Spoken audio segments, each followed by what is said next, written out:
ಕೆಲವು ಜಿಲ್ಲೆಗಳಲ್ಲಿ ಇನ್ನೂ ಹೆಚ್ಚು ಆಗದೆ ಉಳಿದೋಗಿರುವಂತಹದ್ದು ಬಹಳ ಗುರುತಿಸಿದ್ದಾರೆ. ಉದಾಹರಣೆಗೆ ಬಹುಶಃ ತುಮಕೂರಿನಲ್ಲಿ ಐ ಥಿಂಕ್ 552 ನಂಬರ್ ಏನೋ ಗುರುತಿಸಿದ್ದಾರೆ ಹೆಚ್ಚುವರಿ ನಾನು ಹೋಗಿದ್ದಾಗ. ಅದಾದ ನಂತರ ಇನ್ನು ಗುರುತಿಸ್ತಾನೆ ಇದ್ದಾರೆ.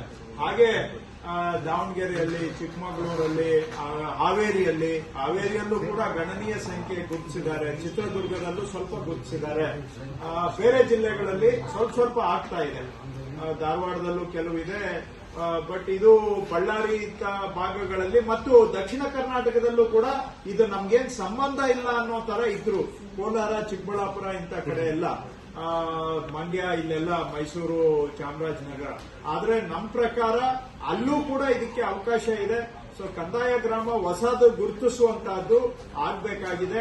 ತಮ್ಗೆಲ್ಲ ಗೊತ್ತಿರೋ ಹಾಗೆ ನಾನು ನಿರೀಕ್ಷೆ ಮಾಡಿದ್ದೆ ಇನ್ನೂ ಒಂದು 6 ತಿಂಗಳು ಟೈಮ್ ಸಿಗುತ್ತೆ ನಮ್ಗೆ, ಸೆನ್ಸಸ್ ಡಿಲೇ ಆಗುತ್ತೆ ಅಂತ. ಅದೇ ಪ್ರಕಾರವಾಗಿ ನಮ್ಗೆ ಡಿಸೆಂಬರ್ 31ರವರೆಗೆ ಈ ಕೆಲಸ ಪೂರೈಸಲಿಕ್ಕೆ ಅವಕಾಶ ಸಿಕ್ಕಿದೆ.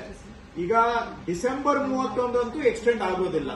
ಯಾಕಂದ್ರೆ central government already calendar publish ಮಾಡಿಬಿಟ್ಟಿದೆ.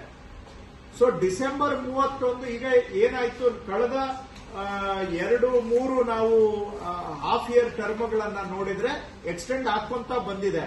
But ಈ ಬಾರಿನೂ ನಾವು ಅನ್ಕೊಂಡಿದ್ವಿ ಮೋಸ್ಟ್ಲಿ ಡಿಸೆಂಬರ್ಗೆ ಎಕ್ಸ್ಟೆಂಡ್ ಆಗುತ್ತೆ ಅಂತ. ಸೊ ಎಕ್ಸ್ಟೆಂಡ್ ಆಗಿದೆ ಅದೇ ಪ್ರಕಾರ. But further extension will not be there. ಯಾಕೆ ಅಂದ್ರೆ they have already publish the calendar. So ಏಪ್ರಿಲ್ಗೆ ಅವರು ನೋಡಲ್ ಆಫೀಸರ್ಸ್ ಅಪಾಯಿಂಟ್ಮೆಂಟ್ ಕೂಡ ಫಿಕ್ಸ್ ಮಾಡಿಬಿಟ್ಟಿದ್ದಾರೆ ಕರ್ನಾಟಕಗೆ. ಸೊ ಹಾಗಿರೋದ್ರಿಂದ there will be no extension. So ಈಗ ನಾವು ಮೊಮೆಂಟಮ್ ಪಿಕಪ್ ಮಾಡಿದ್ದೇವೆ, ಸ್ಪೀಡ್ ಇದೆ, ಕೆಲಸ ಚೆನ್ನಾಗಿ ಆಗ್ತಾ ಇದೆ ಮತ್ತು ಎಲ್ಲರಿಗೂ ಕೆಲಸ ಅರ್ಥ ಆಗಿದೆ.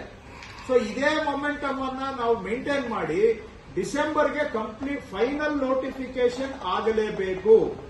Simple word, I am repeating, December ಒಳಗಡೆ ಫೈನಲ್ ನೋಟಿಫಿಕೇಶನ್ ಆಗಲೇಬೇಕು. ಲಾಸ್ಟ್ ಒಂದು ವಾರ 10